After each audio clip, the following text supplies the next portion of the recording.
Le soleil de ce samedi après-midi se reflétait dans l'eau turquoise de la piscine du manoir Whitmoor, quand le silence fut brutalement brisé. Un cri déchirant résonna, glaçant le sang des 40 invités réunis autour de ce décor de luxe. Dans l'eau, une silhouette se débattait, prisonnière d'un fauteuil aquatique qui venait de céder. Isabella Whitmoor, 15 ans, atteinte de paralysie cérébrale, coulait lentement, ses yeux grands ouverts exprimant une panique viscérale. Son corps fragile, incapable de se libérer seul, disparaissait sous la surface. « Quelqu'un doit faire quelque chose !» cria une femme, ses talons de marque fermement ancrés sur le marbre italien qui bordait la piscine.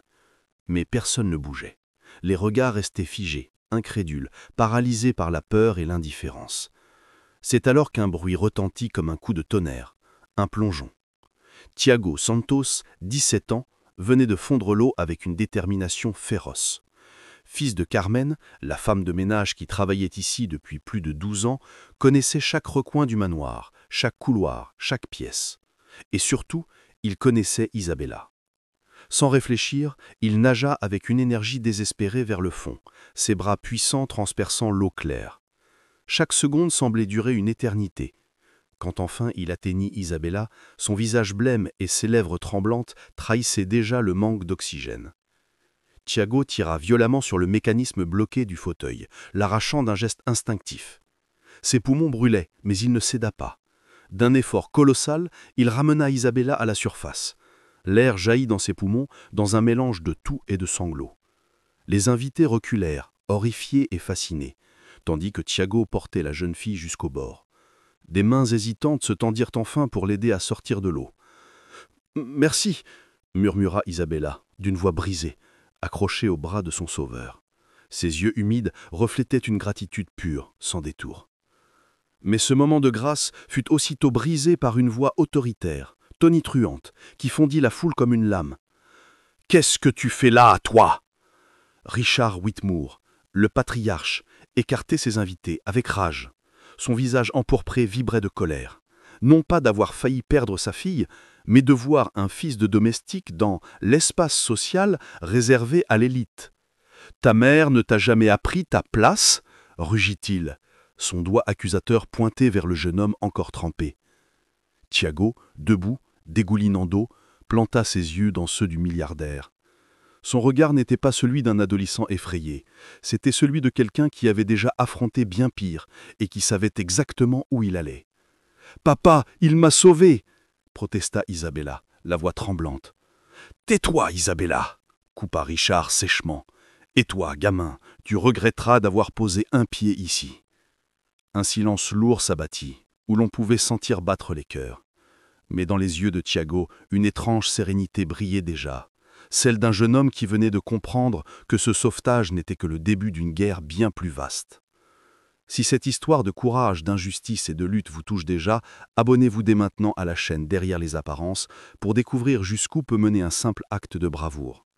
Car ce que Tiago allait déclencher ensuite allait dépasser tout ce que vous pouvez imaginer. Le manoir Whitmoor, habituellement empli de rires mondains et de conversations feutrées, se transforma en champ de bataille sociale dès les heures qui suivirent le sauvetage. Ce qui aurait dû être célébré comme un acte héroïque devint le prétexte d'une vengeance sourde, dictée par l'orgueil blessé d'un homme trop habitué à ne jamais être contredit. Le soir même, Richard fit convoquer Carmen, la mère de Tiago, dans son bureau immaculé. L'air y était glacé, saturé de parfums coûteux et d'un silence oppressant. « 12 ans de service, Carmen ? Et voilà comment vous me remerciez ?» dit-il d'un ton faussement calme. « Votre fils s'introduit dans une zone privée, il enfreint les règles, et vous osez encore garder la tête haute ?» Carmen, encore bouleversée par la scène de la piscine, baissa légèrement les yeux. Mais sa voix, tremblante, restait ferme. « Monsieur Whitmoor, mon fils a sauvé la vie d'Isabella, il n'a rien fait de mal. » Richard frappa du poing sur le bureau. « Ne jouez pas à la sainte, ce n'est pas une question de sauver ou non. C'est une question de place. La vôtre est dans les couloirs de service, pas au bord de ma piscine. Vous avez 24 heures pour quitter les quartiers du personnel. » Le couperet tomba net et irrévocable. « Et si jamais ce garçon ose remettre un pied ici, je m'assurerai personnellement qu'il regrette d'être né. » Carmen sentit son monde s'effondrer. Elle avait sacrifié des années à ce manoir, supporté les caprices, les humiliations, les longues heures, simplement pour offrir un avenir meilleur à son fils. Et voilà qu'en un instant, tout lui était arraché. Elle tenta une dernière supplication. « Monsieur, je vous en prie, Isabella a besoin de moi !» Mais Richard lui tourna le dos, signe que l'entretien était terminé. Son regard était déjà happé par un écran de bourse qui défilait, comme si la vie d'une femme n'avait jamais pesé plus qu'une ligne insignifiante dans un tableau Excel. Cette nuit-là, Carmen et Tiago empaquetèrent leurs maigres affaires. Les murs blancs du logement de service, témoins de leurs années de labeur, semblaient déjà se refermer sur eux comme une prison qu'on leur a lâchée brutalement. Isabella, enfermée dans sa chambre dorée, avait tenté d'intercéder pour eux, mais chaque mot prononcé en faveur de Tiago ne faisait qu'attiser la colère de son père. Son téléphone lui fut confisqué, ses cours de natation annulés et une infirmière privée fut engagée pour la surveiller nuit et jour. Le manoir, jadis sa maison, devint une cage dorée. De l'autre côté de la ville, dans un petit logement modeste qu'il louait à la hâte, Carmen observait son fils avec un mélange d'inquiétude et de fierté. Tiago, lui, ne pleurait pas. Il rangeait méthodiquement ses cahiers d'école sur la table branlante de la cuisine. Ses gestes calmes contrastaient avec la tempête qui venait de s'abattre sur leur vie. « Maman, ça va aller », dit-il doucement comme si c'était lui le parent. « Richard Whitmore a de l'argent, du pouvoir. Des hommes comme lui détruisent des vies sur un simple caprice », répondit Carmen, la voix brisée. Un sourire s'étira sur les lèvres de Tiago, pas un sourire amer, mais celui d'un joueur qui vient de comprendre que la partie ne fait que commencer. « Grand-père a bâti notre première maison brique per brique, tu te souviens ?»« Bien sûr que je m'en souviens. Il ne l'a pas construite pour prouver qu'il avait raison. Il l'a construite pour prouver que les autres avaient tort. Moi aussi, je vais construire quelque chose, maman. » Il ouvrit son vieil ordinateur, rafistolé de ses propres mains, et commença à taper. Ses doigts voilés sur le clavier comme s'il exécutait une partition qu'il avait toujours connue. Carmen le regarda, un frisson dans le dos. Elle avait la sensation confuse d'assister à la naissance de quelque chose de bien plus grand qu'une rébellion d'adolescents.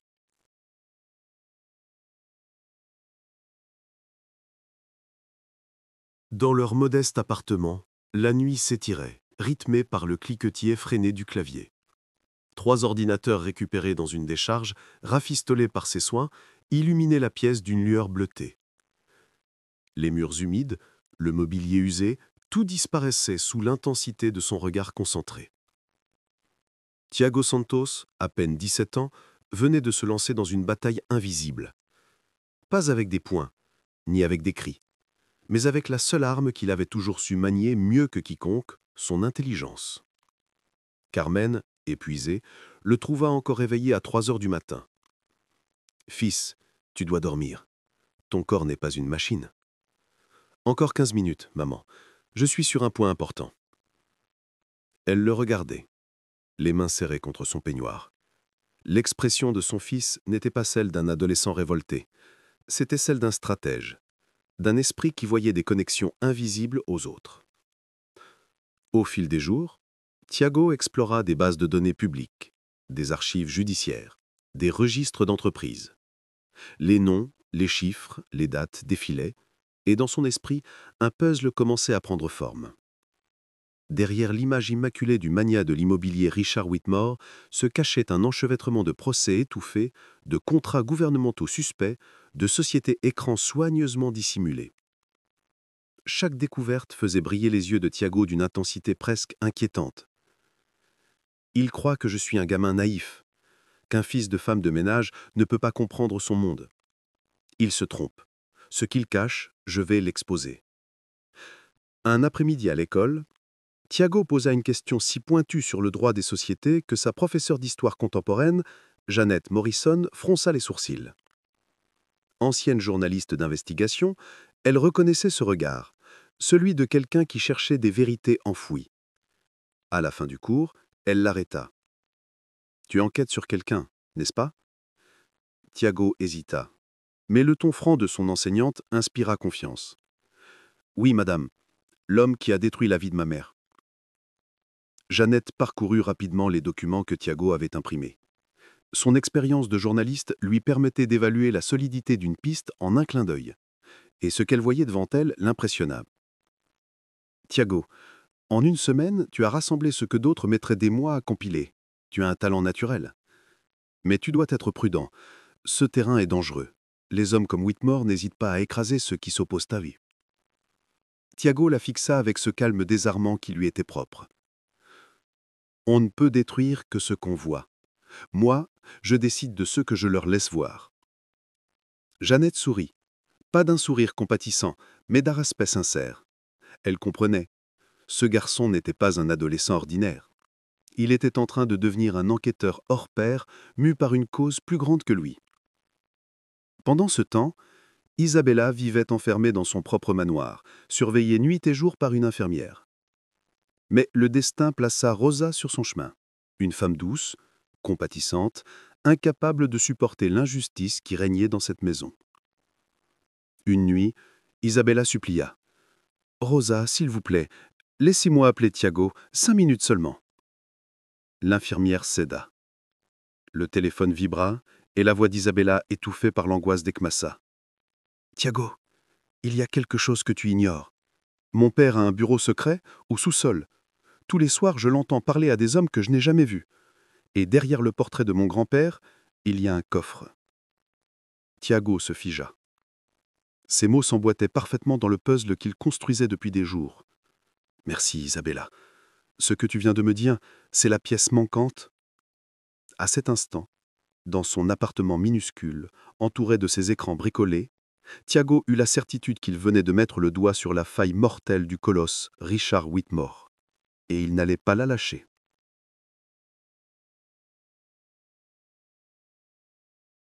Les nuits blanches s'enchaînaient.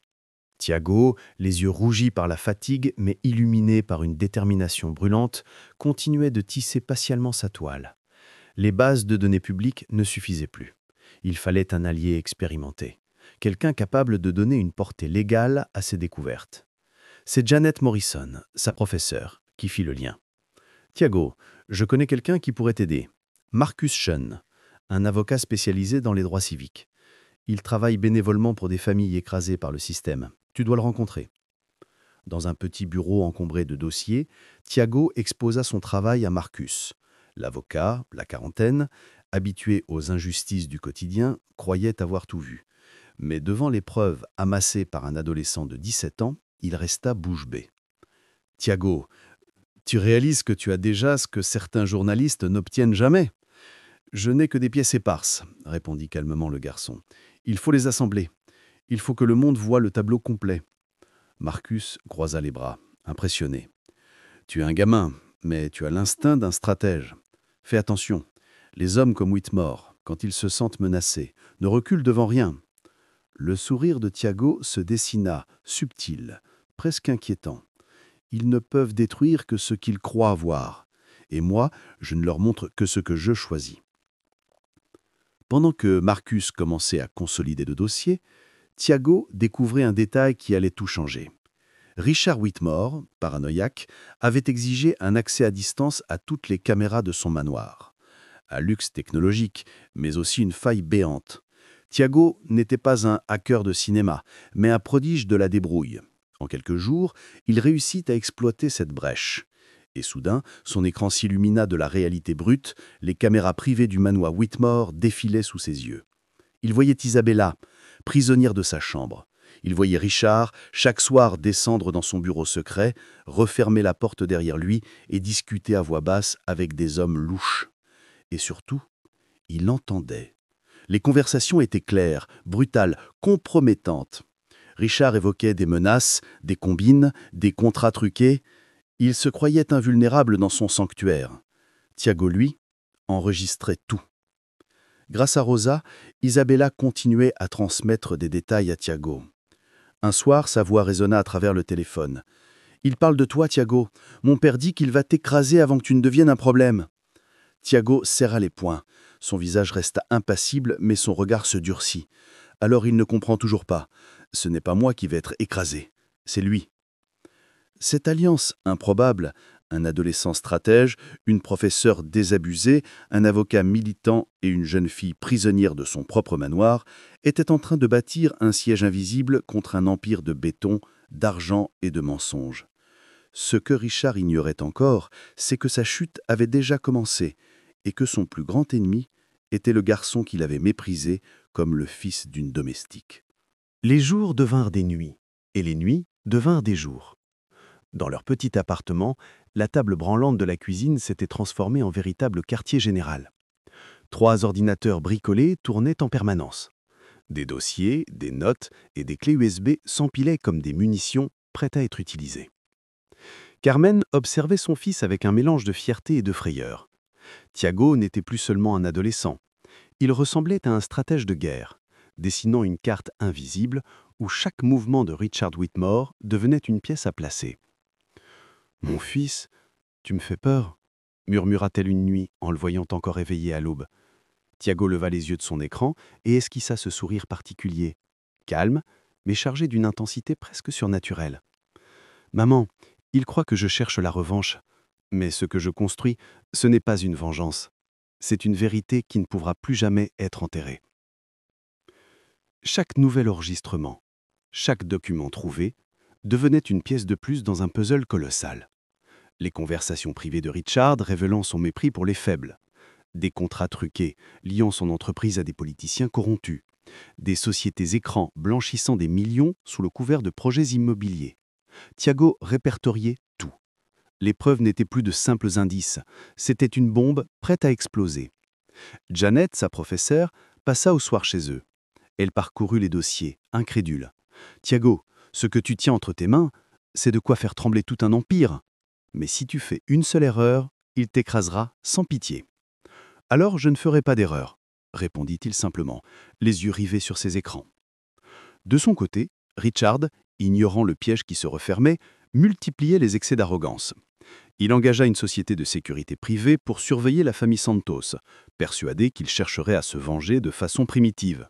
« Ces gens sont prévisibles, » affirma-t-il à son avocat, un verre de whisky à la main. « Une plainte ridicule, un scandale sur les réseaux, rien qu'un bon chèque ne puisse étouffer. » Ce qu'il ne savait pas, c'est que ses propres caméras livraient déjà sa voix et ses gestes à l'ennemi qu'il méprisait tant.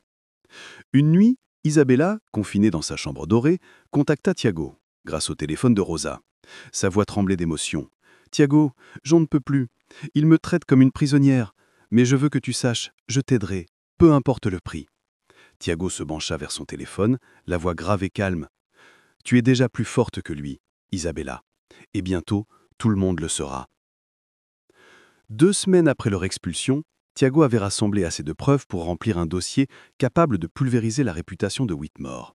Chaque humiliation affligée à sa mère, chaque larme d'Isabella, chaque parole arrogante de Richard était devenue une arme soigneusement affûtée. Un matin, alors que la lumière du jour filtrait à travers les rideaux déchirés, Thiago referma un de ses vieux ordinateurs portables. Il inspira profondément. « Maman, tu te souviens de l'histoire du grand-père et de la maison bâtie brique par brique ? » « Bien sûr, mon fils. » Thiago sourit. Un vrai sourire, pas celui de la défiance. « Moi aussi, je construis. Mais cette fois, ce que j'érige, c'est un héritage. Et quand j'aurai terminé, tout le monde saura qui est réellement Richard Whitmore. » Vous sentez la tension monter ? Vous voulez savoir comment Thiago, avec sa seule intelligence, va faire tomber un empire bâti sur l'arrogance et la corruption ? Alors abonnez-vous dès maintenant à la chaîne Derrière les apparences. Car la suite prouve que l'esprit peut terrasser les plus puissants. Le lundi matin s'annonçait ordinaire pour Richard Whitmore. Mais à 8 heures précises, son monde bascula.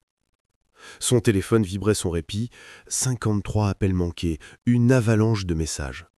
Sa secrétaire, hystérique, tentait de le joindre.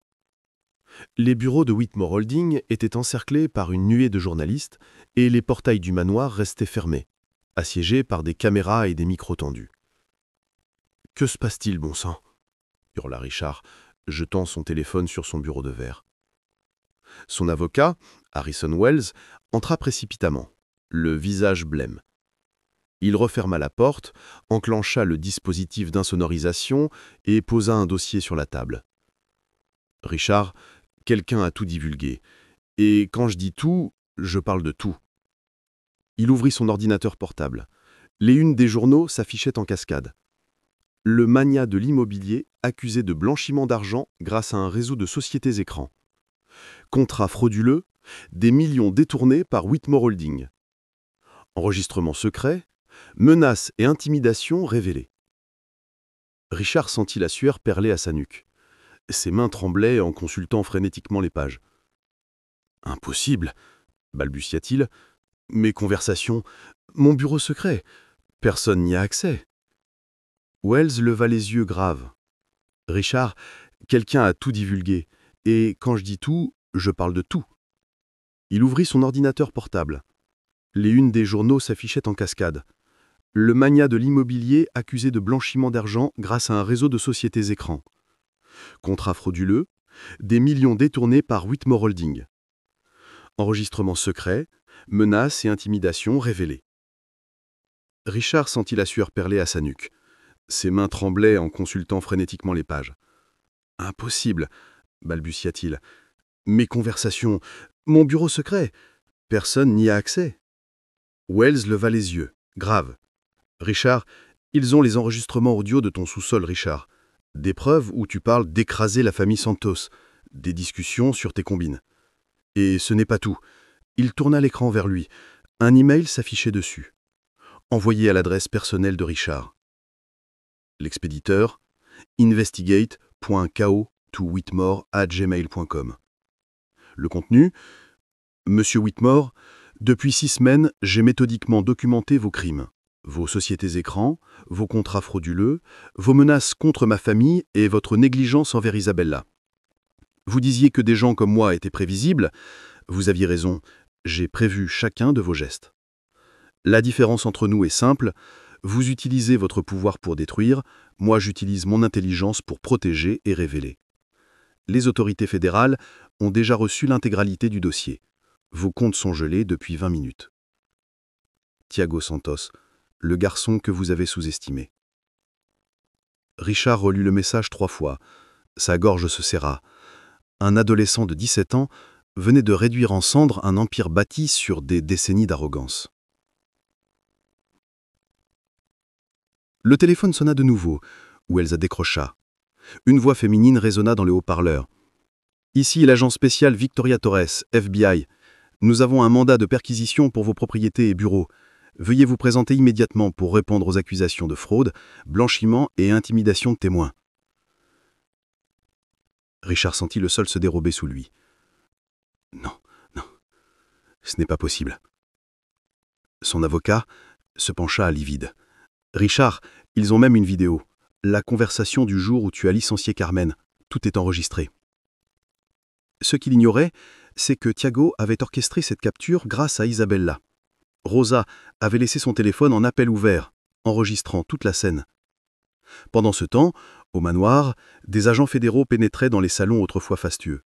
Isabella, interrogée par les services sociaux, racontait la vérité. La négligence, la surveillance forcée, la violence psychologique. Chaque mot de la jeune fille brisait un peu plus l'armure du patriarche. Ironie du sort, Richard, qui avait humilié la famille Santos, se retrouvait exposé par sa propre fille. À l'autre bout de la ville, Thiago regardait les chaînes d'information au continu. Les images montraient Richard, escorté par des agents, tentant vainement de cacher son visage derrière ses mains tremblantes. Carmen, les yeux embués de larmes, serra son fils dans ses bras. « Thiago, comment as-tu fait ça ?» Le jeune homme répondit avec une sérénité désarmante.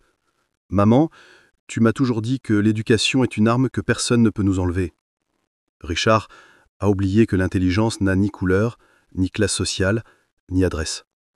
Et il m'a sous-estimé. Thiago ne célébrait pas comme un adolescent triomphant. Il souriait comme quelqu'un qui venait de prouver que la justice, quand elle s'appuie sur la vérité, peut terrasser les plus puissants. 6 mois après l'arrestation spectaculaire de Richard Whitmore, le pays tout entier se souvenait encore de ce jour comme d'un tournant. Le magnat de l'immobilier, autrefois intouchable, avait vu son empire s'effondrer comme un château de cartes. Les titres de presse ne laissaient aucune ambiguïté. Richard Whitmore, condamné à 215 ans de prison pour fraude, blanchiment et intimidation de témoins. L'empire Whitmore démantelé, les propriétés saisies, les comptes gelés. La chute d'un homme qui croyait être au-dessus de la loi. Pendant ce temps, un autre nom circulait dans toutes les bouches, Thiago Santos. Le jeune homme de 17 ans, fils d'une femme de ménage, était désormais célébré comme un héros national. Harvard, MIT et Stanford s'étaient battus pour l'accueillir. Finalement, Il franchit les portes de Harvard avec une double bourse d'excellence en informatique et en droit numérique, un cursus créé spécialement pour lui. Carmen, les yeux brillants, marchait à ses côtés dans les couloirs majestueux de l'université. Elle se souvenait du petit garçon qui démontait de vieux postes de radio pour comprendre leur mécanisme. Aujourd'hui, ce même esprit avait démonté un empire corrompu pièce par pièce. « Maman, regarde ça », dit-il un jour à la cafétéria, lui montrant son téléphone. Le Boston Herald affichait en une l'ex-magnat Whitmore derrière les barreaux pour le restant de ses jours. Carmen sourit, non pas par vengeance, mais par fierté. « Tu vois, Thiago, tu as toujours eu ce don, voir ce que personne ne voulait voir. » Sous la protection de l'État, Isabella fut placée dans une famille d'accueil choisie avec soin. À 16 ans, elle avait trouvé une nouvelle force, celle de témoigner. Lors d'une conférence à son école, elle prit la parole en fauteuil roulant devant des centaines d'élèves. « Thiago m'a appris que le fait d'être sous-estimé peut devenir notre plus grande arme. Pendant qu'on vous regarde de haut, vous pouvez construire quelque chose qu'ils n'auront jamais prévu. » Ces mots déclenchèrent innovation. Isabella, jadis prisonnière de sa chambre dorée, devenait une militante éloquente pour les droits des personnes handicapées. À l'opposé, Richard Whitmore dépérissait derrière les murs de la prison fédérale de Danbury. Ses comptes avaient été confisqués, ses villas vendues aux enchères, sa réputation rayée de l'histoire des affaires. Même ses anciens amis de l'élite avaient effacé son nom de leur mémoire, comme on efface une tâche gênante. Dans une lettre retrouvée par les gardiens, il écrivait « J'ai sous-estimé ce garçon. J'ai cru que l'argent et le pouvoir suffisaient à écraser qui que ce soit. J'ignorais qu'il construirait ma chute, brique par brique, en utilisant ma propre arrogance comme ciment. » L'ironie était totale. L'homme qui avait méprisé toute sa vie les pauvres, les minorités, les sans importance, partageait désormais une cellule avec ceux qui l'avaient autrefois humilié. Et pour la première fois, il n'était plus au sommet de rien. Marcus Chun, l'avocat, fonda avec Thiago l'Institut Santos Chun pour la justice numérique. Financé par des dons venus de tout le pays, il visait à former de jeunes talents défavorisés à utiliser la technologie pour défendre leurs droits. Janet Morrison, la professeure, lança un cours universitaire intitulé « Journalisme citoyen et responsabilité sociale ». Elle déclarait à ses étudiants « Thiago Santos a prouvé qu'à tout âge, avec peu de moyens mais beaucoup de courage, on peut changer le monde. » Dans une interview télévisée, Thiago résuma d'une phrase ce que toute sa vie représentait désormais. La vraie force ne réside pas dans l'argent ou le pouvoir hérité, mais dans la capacité à transformer chaque injustice en opportunité, chaque humiliation en carburant, chaque mépris en détermination. 3 ans plus tard, dans l'amphithéâtre solennel de Harvard, des milliers d'étudiants et de familles attendaient, suspendus à chaque mot. C'était la remise des diplômes. Et le jeune homme choisi comme orateur de la promotion n'était autre que Thiago Santos. Il s'avança, le regard humble mais déterminé. Carmen, assise au premier rang, le cœur gonflé de fierté, ne détachait pas les yeux de son fils. Thiago prit la parole et sa voix résonna avec une force tranquille. « Le jour où Richard Whitmore m'a regardé avec mépris et m'a dit que je ne connaissais pas ma place, il avait raison. Je ne connaissais pas ma place parce que ma place n'était pas déterminée par l'adresse où je suis né, ni par la couleur de ma peau, ni par la profession de ma mère. Ma place était déterminée par ma capacité à transformer l'injustice en moteur, la douleur en énergie et le mépris en détermination. » Un silence sacré emplit la salle. Puis il ajouta « La vraie revanche n'est pas de détruire ceux qui vous ont fait du mal. La vraie revanche, c'est de construire quelque chose d'assez grandiose pour que vos ennemis comprennent qu'ils ont gaspillé une chance de vous avoir à leur côté. C'est de prouver que votre grandeur n'a jamais dépendu de leur validation. » L'amphithéâtre explosa en une ovation. Des centaines d'étudiants se levèrent, applaudissant à s'en briser les mains. Certains pleuraient, d'autres scandaient son nom. Carmen, à 62 ans, dirigeait désormais sa propre entreprise de nettoyage, employant des femmes de la communauté avec des salaires justes et des avantages dignes. Mon fils m'a appris une chose. Nous ne sommes jamais ce que les autres disent de nous. Nous sommes ce que nous décidons d'être. Ce qui avait commencé par un plongeon dans une piscine s'était transformé en vague nationale. des écoles enseignaient désormais le cas Santos pour parler de courage, de résilience et de justice. Des entreprises réévaluaient leur politique d'embauche. Et des milliers de jeunes issus de quartiers défavorisés s'inspiraient de Thiago pour croire eux aussi à l'impossible. Pendant ce temps, à des centaines de kilomètres, Richard Whitmore, vieilli, brisé, purgeait sa peine dans une cellule étroite.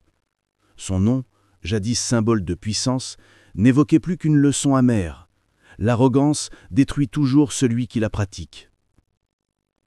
L'histoire de Thiago Santos devint un rappel universel. Que le vrai pouvoir ne réside jamais dans les comptes en banque, ni dans les titres, ni dans les propriétés, mais dans la capacité à voir du potentiel là où d'autres ne voient que du mépris. Et si vous aussi vous croyez que le succès est la meilleure réponse à l'arrogance, alors n'oubliez pas de vous abonner à la chaîne Derrière les apparences, car d'autres histoires tout aussi puissantes vous attendent.